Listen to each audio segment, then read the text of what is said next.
Halo teman-teman, di vlog ini saya bersama dengan teman-teman saya dari grup kecil 16 ETP 2019 Universitas Pelita Harapan.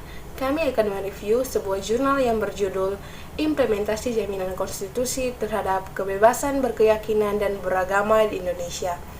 Jurnal ini ditulis oleh Iman Pasu, Marganda Hardianto Purbadan, dan Permayudi. Jurnal ini membahas tentang kesenjangan jaminan konstitusi dalam berkeyakinan beragama. Nah, seperti apa kesenjangan dan permasalahannya? Mari kita simak penjelasan dari teman-teman saya berikut ini.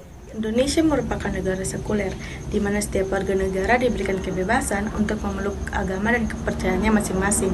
Hal tersebut telah diatur tegas dalam undang-undang sebagai pemenuhan hak asasi setiap individu.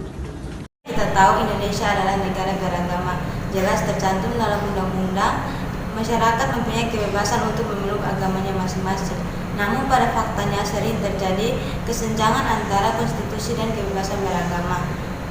Hal itu terjadi karena kurangnya rasa toleransi antara masyarakat dalam kebebasan beragama dan kurang tegasnya pemerintah dalam menindaklanjuti setiap permasalahan yang berhubungan dengan pelanggaran kebebasan beragama. Di negara Indonesia, pada realitanya toleransi kehidupan beragama masih tergolong rendah.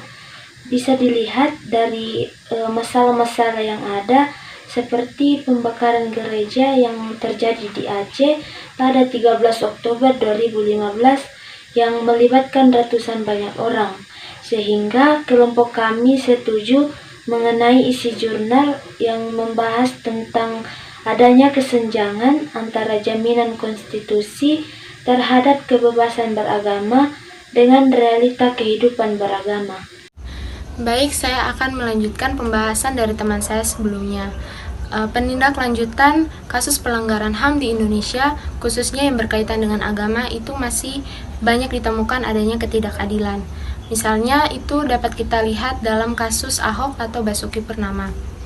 Dari kasus ini juga dapat kita lihat bahwa perlindungan HAM di Indonesia itu masih sangat rendah dan pemerintah kurang tegas dalam menyikapi setiap pelanggaran HAM yang terjadi.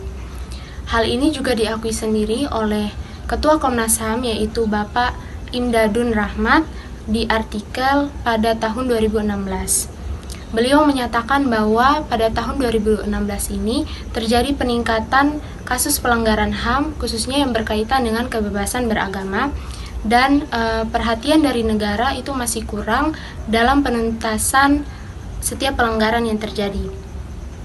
Pelanggaran-pelanggaran yang terjadi di sini itu terkait dengan kelompok minoritas agama yang ada di Indonesia. Contoh pelanggaran-pelanggarannya ini sudah disebutkan oleh teman saya sebelumnya, misalnya perusakan tempat ibadah dan dibatasinya kegiatan keagamaan. Kasus lain terkait dengan pelanggaran HAM dalam kebebasan beragama adalah Gavatar atau Gerakan Fajar Nusantara. Kasus-kasus ini menunjukkan bahwa semakin memburuknya diskriminasi dan toleransi dalam beragama. Ketua Komnas HAM yaitu Bapak Imdadun Rahmat menyimpulkan bahwa ada beberapa hambatan dalam kebebasan beragama, di antaranya solidaritas yang negatif, pemerintah daerah yang masih kurang pengetahuan tentang jaminan dan perlindungan kebebasan beragama di dalam konstitusi.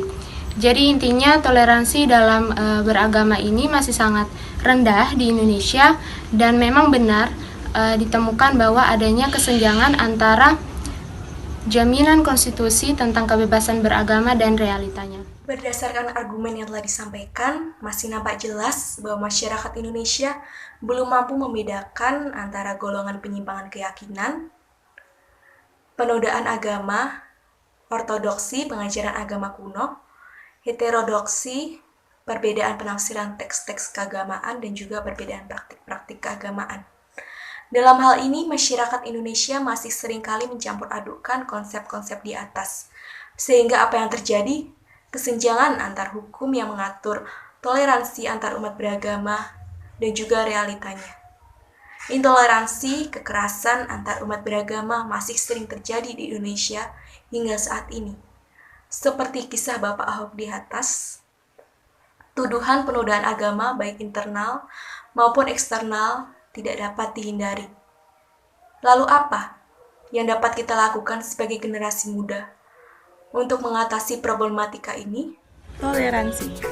Tugas kita sebagai generasi muda adalah melestarikan toleransi, Menghargai setiap perbedaan Tuhan menciptakan perbedaan agar tercipta sebuah harmoni. dan bukan perpecahan. mengapa justru tak permasalahan. Toleransi